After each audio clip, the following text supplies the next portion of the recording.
Any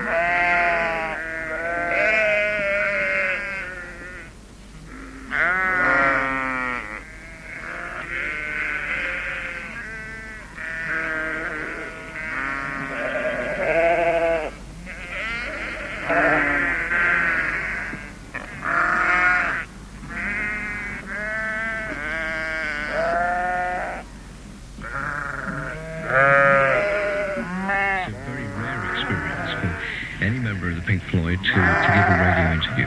I think really I think you'll agree it's an undeniable fact that there is a great mystique attached to the Pink Floyd. Do you think that this mystique really is magnified by the fact that you rarely give interviews? Probably it is, yes. Why is this reticence? It's an individual thing for each one of us, I guess. There's no policy about it. We haven't got a group decision that no one goes and does anything. So I guess it takes a little bit of effort to even sometimes for people like you to get through and ask us directly. It's taken about 2.5 years. But it took a while before I heard about it anyway. And I don't think anyone's got any specific objections to doing anything like this. Do you agree, though, that there is a mystique attached to the Floyd? Absolutely, of course there is, yeah. Is this something that you've been trying to break down, or...? Yes, I think we all have tried to break it down in varying degrees over the years. Certainly more in the last 2 or 3 years. It gets to be a bit of a burden, the whole mystique thing, because it isn't what we are, and it isn't what we want to be. Do you think that keeping on this mystique thing, do you think that has really been perpetuated by the press because of the absence of interviews, that's all really they've had to write about, rumours about what has happened to the Floyd and, what they're doing and how they think, that sort of thing? Yes, it's partly that. I think it's also quite... it's in the mind of the public anyway, from what our beginnings were and the things that happened to the band in the first year or two that it was going, and the image that we certainly perpetrated at that time. That was a deliberate thing at the very beginning, wasn't it? As far as that image was concerned, it was deliberate. Well, no, I don't think it was deliberate as an image, but certainly everything that one could associate with us had that stamped all over it. And but it wasn't. I don't think anyone at the time would have come right out and said we were fantastic space cadets or anything like that. It's never been our idea of ourselves. I remember actually something that happened on Jukebox Jewelry. I read in one of the biogs that when Pete Murray, or was it David Jacobs? I hope it wasn't David Jacobs, because he's one of the board of our Capitol directors, so it must have been Pete Murray, played a Pink Floyd record on Jukebox Jewelry and said something to the effect that this is psychedelic rubbish and this whole psychedelia thing is not on chaps, and we hope that it doesn't spread any further. It won't last, yes. Well, I don't actually remember it. I wasn't around at the time. I believe it did get said, yes. He was wrong. Mind you, I mean, the guy who was writing all of the stuff then didn't last that long. Okay, I want to take a break now, and then we'll come back with an album called Obscured by Clouds. Just back in just a minute. Dave, I want to talk about your sort of early career with the Floyd, and you replaced the now legendary Syd Barrett. Reading through all the press cuttings and bios and things, you did say that at one point you got very paranoid about your sort of relationship with the band, because... My relationship with the band, my relationship with the audiences. How was it? I mean, did you find it very difficult at that time to replace Mr. Barrett? Yeah, I think, yes, I definitely did. I think probably anyone coming in to a fairly well-known band and having to stand in someone else's shoes is quite a hard thing to have to do. Because at that time you weren't playing lead guitar, were you, at that point? Well, the theory was that I was, yes. I didn't play much lead guitar. I was too nervous. But it must have been extremely difficult following that man's shoes, I suppose. Yes, extremely difficult. He's not hardly what you could call orthodox. In fact, going back to those early days, those gigs that were done at, UFO and places like that, we hear in the sort of mythology about the Floyd that some of those gigs were fairly strange, I think would be a good euphemism to use. Yeah. Were they that weird? I didn't see many of them myself before I joined, and the ones after I joined weren't that strange. And the idea was to make them a bit less strange, I think. When I joined, I'd only seen the band a couple of times before that. In the recent history of them, I'd seen them in 2 or 3 years before, when they were still playing Bo Diddley all night long. I wanted to talk about that change, actually, that sort of change from that R&B thing. When did the sort of departure from tradition sort of take place? I mean, obviously it sort of was over a period of time, but was it something that you sort of went into, that you researched into and sort of tried it out to see if it would work? The departure from sort of, playing strict tempos and things. Well, I mean, when I joined the band,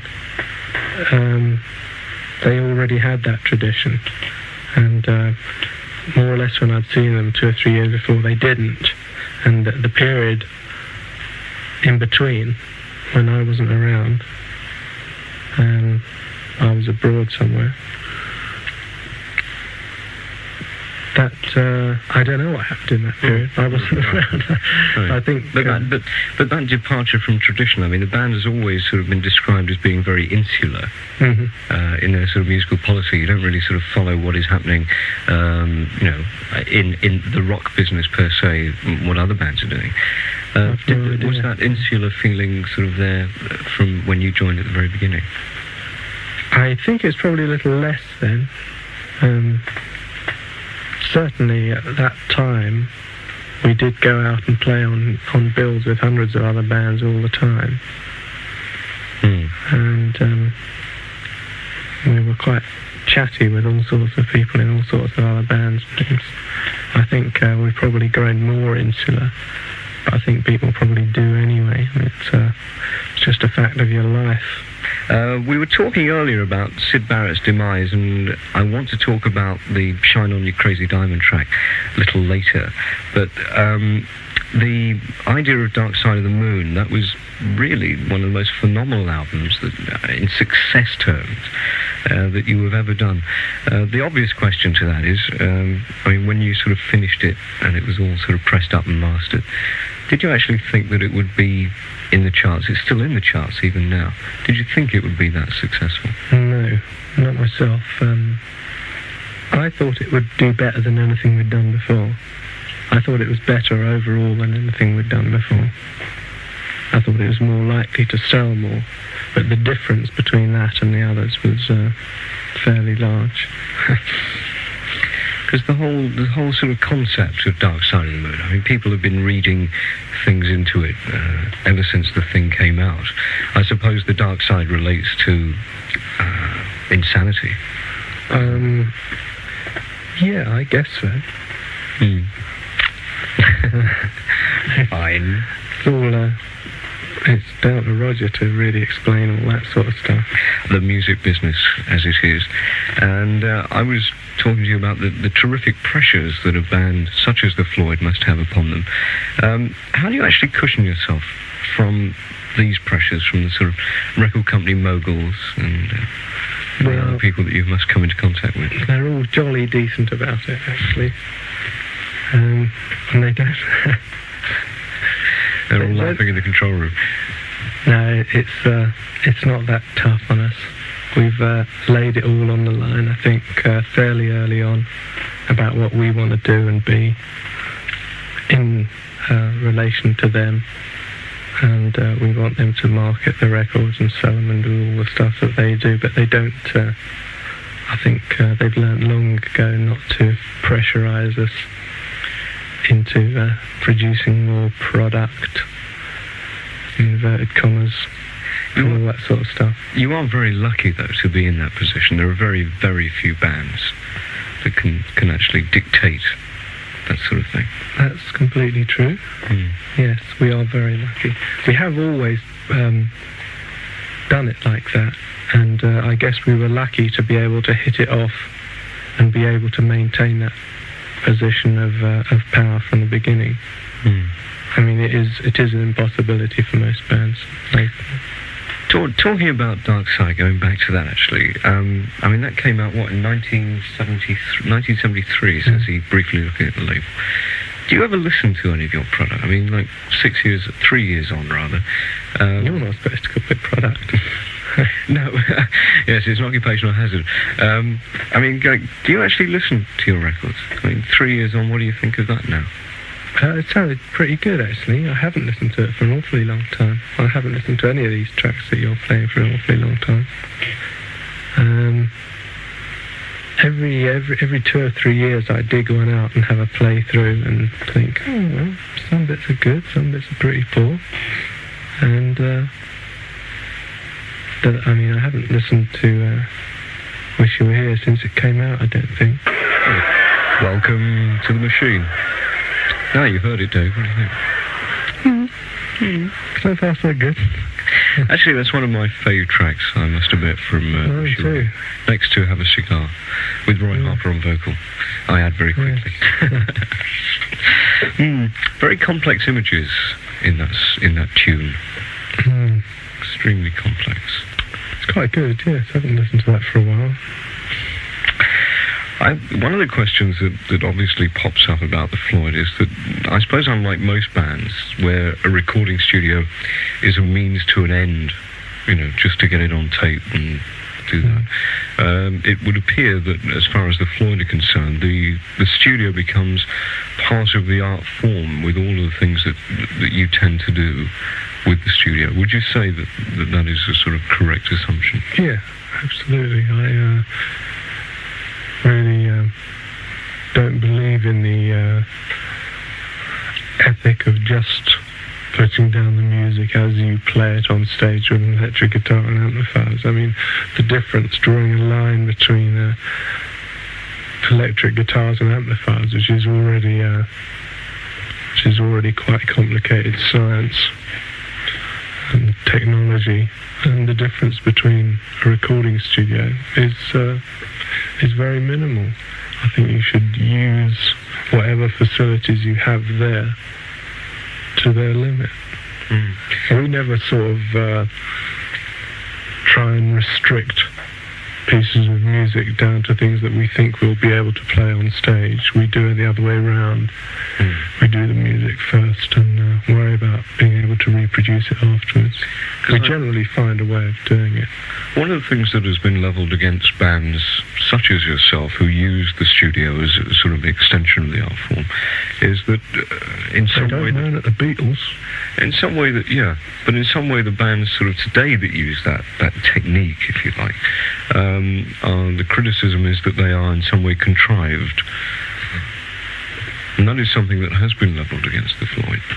Yeah, that's true. I don't, it's just... I think that's bullshit. Excuse me. Yes, I'm glad you say that. Yes, you're allowed to say that.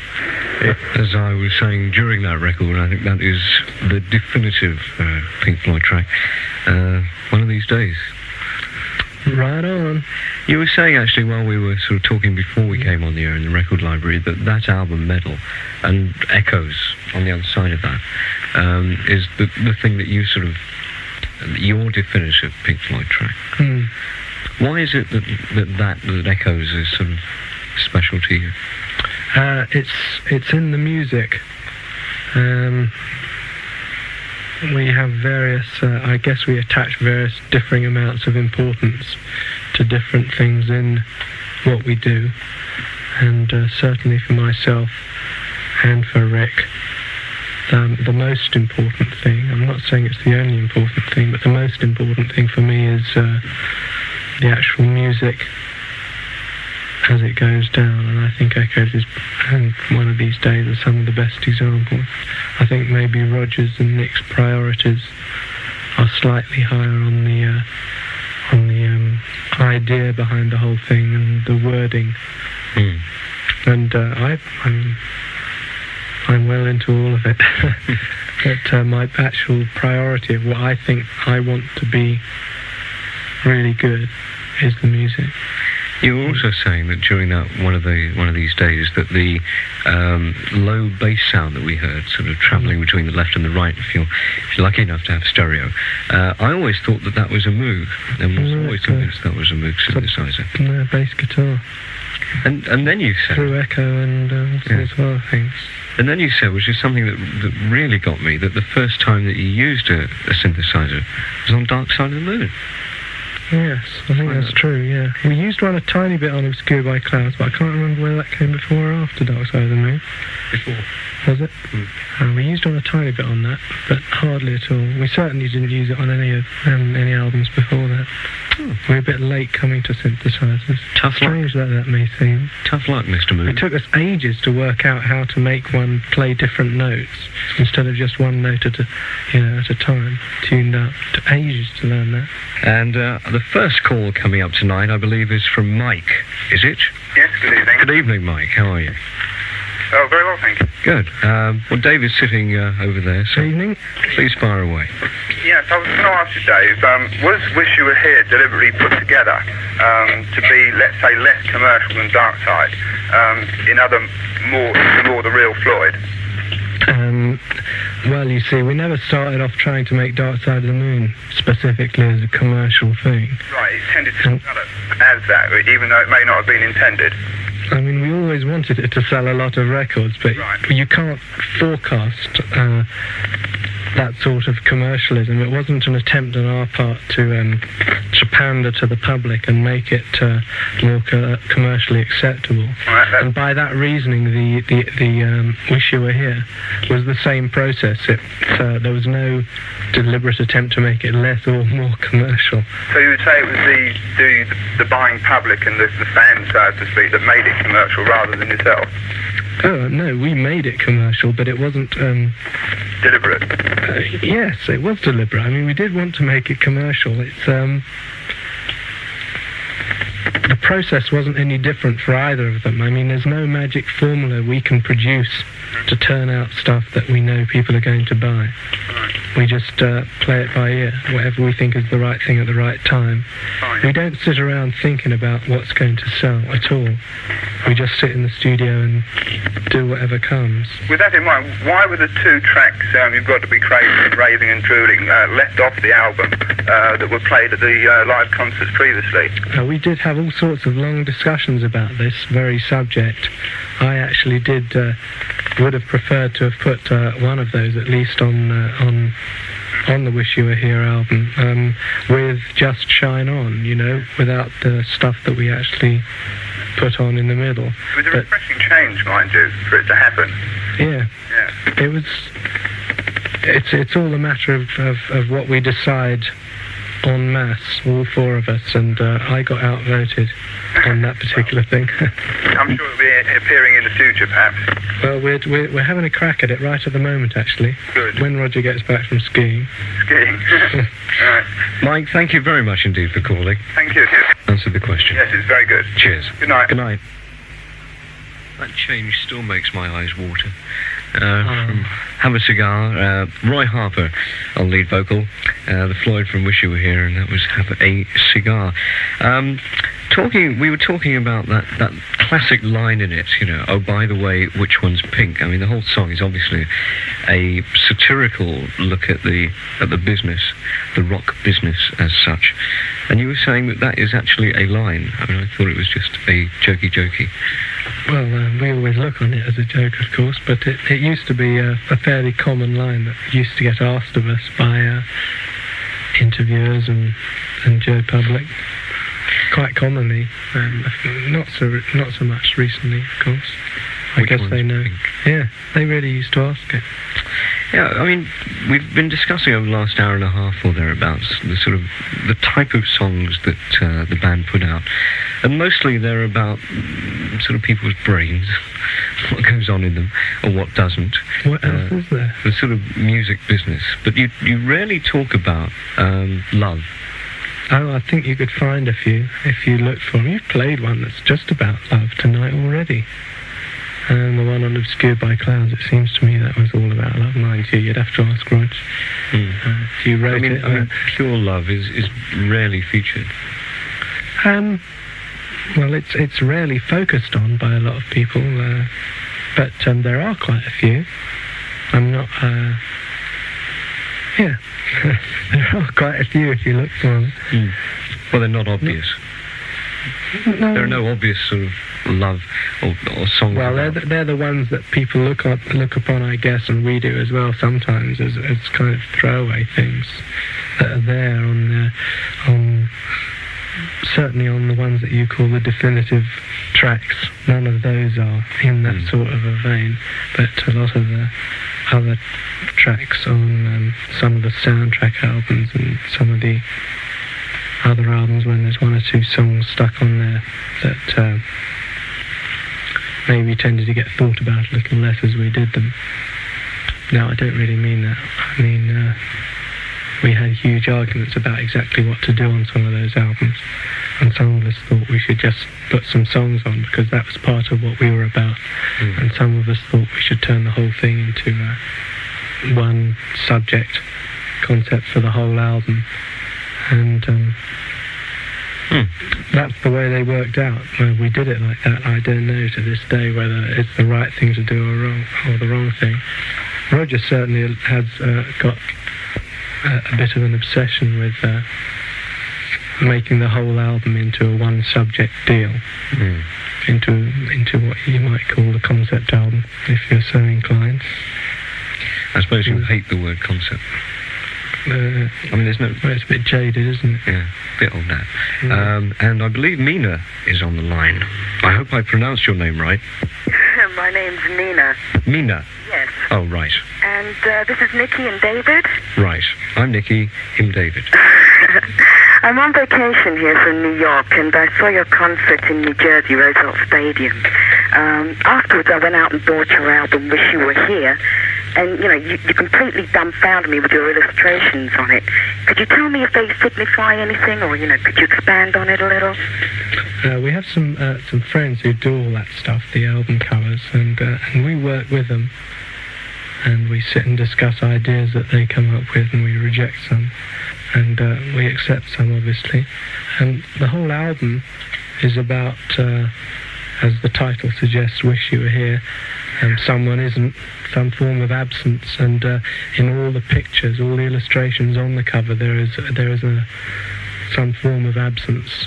And I think the shaking hands, though, which sort of is a coming together, it's more so an opposite of the absence. There are two men shaking hands. One looks sort of like an Arab, you know. I don't think.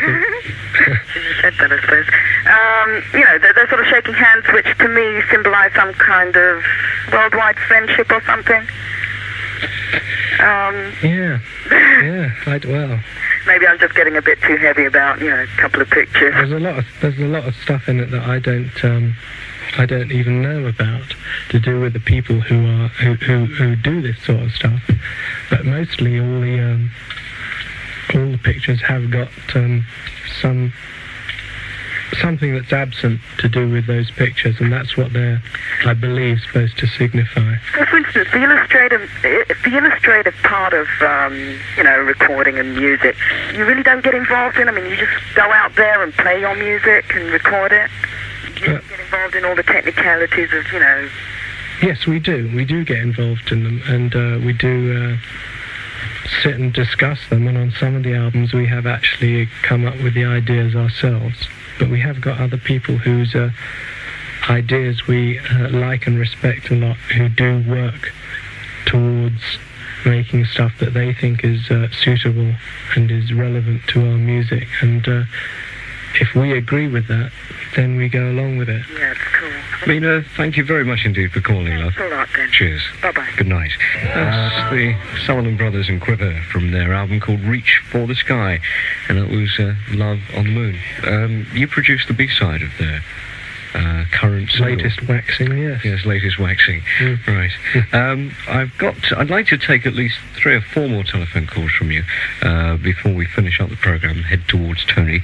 And I believe that Steve is on the line now. He wants to talk about Wish You Were Here. Is that right, Steve? Yeah.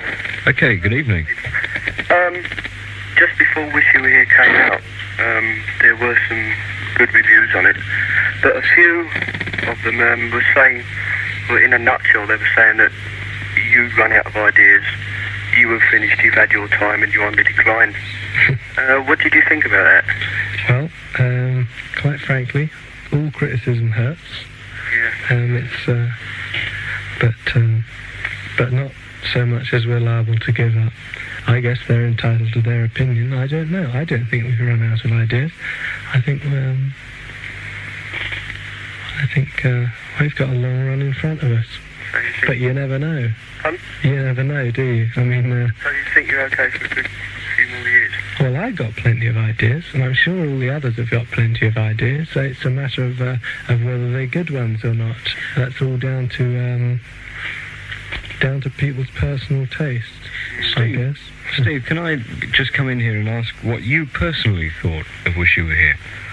Personally, I did buy Dark Side of the Moon, and by the time Wish You Were Here were out, I was, sick to death of Dark Side of the Moon. I thought it was really good. Good. So really the criticism that was levelled by the press and the media didn't really apply to you, right? No, not at all. Good. Fine. Steve, thank you for calling. Right, thanks very much. Cheers. Sure. Good night. What is it? It's an obvious question.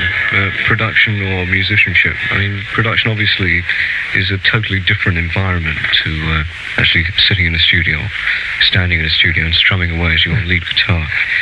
But what gives you, obviously gives you pleasure, but what gives you the most? Yes, no, being a musician and doing it all gives me the most pleasure. That's what I want to be. I'm not getting in a bit of practice for my pension. There's a sort of thing that is levelled against the Floyd all the time. Not level, but one of the things that people talk about with the Floyd is, will the Floyd ever be doing individual albums? Will each member be doing their own album? I think at this point, there certainly are things in each of us that we find we can't do within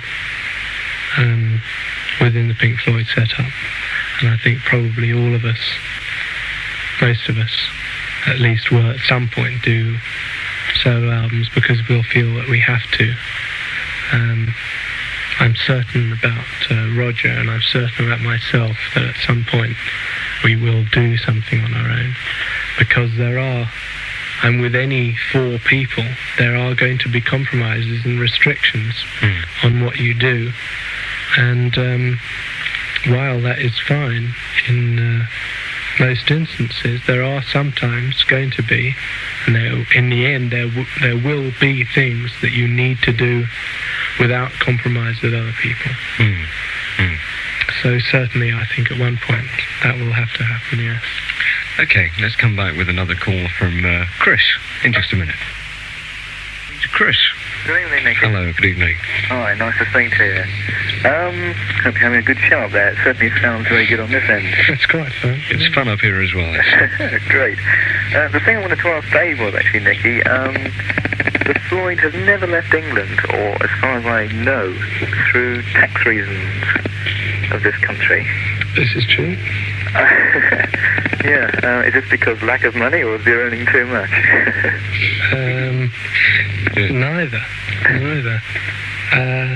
I don't believe in all that stuff, personally speaking.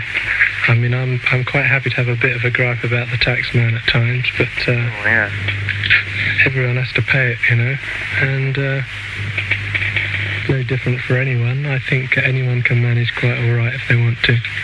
I certainly don't plan on leaving. I don't know if anyone else does in the band. Yeah. It's not.